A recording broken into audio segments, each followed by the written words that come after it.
Alrighty, so today's video is going to be a little bit of a different topic of conversation. In today's video, I want to go ahead and talk about the 5 things that I do believe makes WuthringWaves stand out in a crowded world of other gacha games. Whether you're a longtime fan or you're just curious about what sets this game apart, I want to talk about the features that I do believe keeps players like myself coming back day in and day out. So, with all that stated, like always, good day to all you glorious legendary resonators, you absolute lovely bastards. My name is FOXSOL and welcome to today's video. Welcome to a breakdown video here on the channel, if you would. And like I said, we are today going to highlight some of the best elements that WuthringWaves has to offer. So if you would, and you want to join, let's go ahead and let's dive right into it.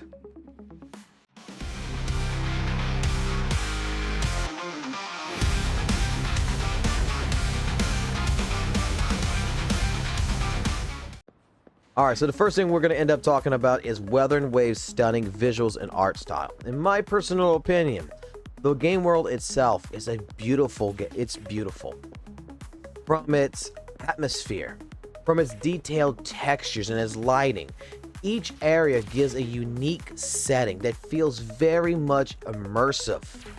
From the dark, brooded forests to the vibrant cities, every scene feels well crafted and crafted with care, if you would. And let's not forget about character designs. Kuro has done an amazing job in creating these memorable characters who are visually distinct. From Jian, Jinshi, Chang Li, Calchero, Encore, each with personalities that reflect in their look and their animations. What's incredible is how the graphics maintain a level of quality without sacrificing too much performance, even on mobile. It's clear that WuthringWaves isn't just another game, but an experience that draws you into its stunning world. Now, the next thing I want to talk about is the combat system of WuthringWaves. Now, anyone who's played WuthringWaves, you already know the combat is probably the game's biggest highlight. It combines fast-paced action of a hack and slash with strategic elements, if you would, that requires players to think on their feet. The combat isn't just the run-of-the-mill button masher. It's about timing. It's about positioning. It's about understanding your character's abilities. Whether you're dodging enemy attacks, chaining combos together, or using character skills at the right moment, the combat just feels incredibly satisfying. There's a sense of weight and impact, if you would, on each and every hit, which is not something that I believe all gacha games can pull off. WuthringWaves captures that feeling beautifully, and it keeps players like myself hooked. And the third thing on this list that I want to talk about is the ecosystem. The ecosystem is a unique mechanic that allows players to basically capture memories or abilities from defeated enemies called echoes. And these echoes, you're allowed to go ahead and equip them to your characters to enhance their abilities. So, it's a cool way basically to level up your characters, improve on their abilities, and just add an extra layer of strategy on how you build your team. So, what makes the ecosystem to me stand out above all else is that it gives players a flexibility to experiment with their builds. You can tailor any character you want to match your playstyle. You can make them more tanky, you can focus on their DPS, or you could even look at adding more to their supportive abilities. This customization with the ecosystem gives players a level of control over their characters that I find is a little rare in most games, even to this day. It's a system that rewards creativity and encourages players to think outside the box. Now, the fourth thing that I want to talk about is the immersive open world that WuthringWaves has given us.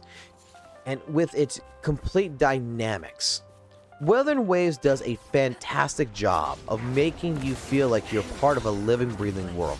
I believe I mentioned this before in another video of why I like WuthringWaves over Genshin Impact, where when you roam around, you'll encounter spontaneous enemies that'll just attack one another. You will see different things end up happening, which makes the world itself feel like it's a living, breathing organism, if you would. It's a living, breathing world in your hands. And it's rare to see that in a lot of games nowadays. These random encounters makes the world feel alive, ensuring that, to me, when you're doing your exploration, it always feels engaging. Unlike some games where you're just going from point A to point B, WutheringWaves makes exploration an adventure. You know, it makes it to where even if you're supposed to go from point A to point B, you're going to take a detour because you're going to see something exciting happen over here. And with all the hidden treasures, you know, and all the challenging side quests for beginning players who's played the game, it keeps you engaged and curious about what's around the next corner. And the last thing that I want to talk about is what really sets WutheringWaves apart from many other games like Genshin Impact is Kuro Games, the developer themselves. Kuro Games has proven that they are committed to listening to the community and evolving the game based on player feedback. This isn't something that we see every day in the gacha world, okay? While most developers push updates on a schedule, Kuro is actively listening and making changes based on what players want.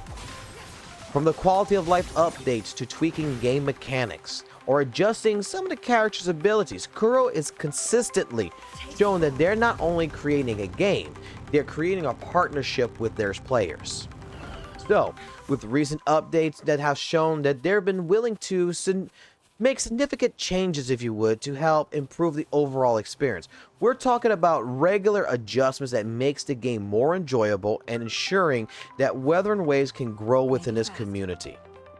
This is a level of responsiveness that helps WutheringWaves feel like it's made for the players, not just for profit.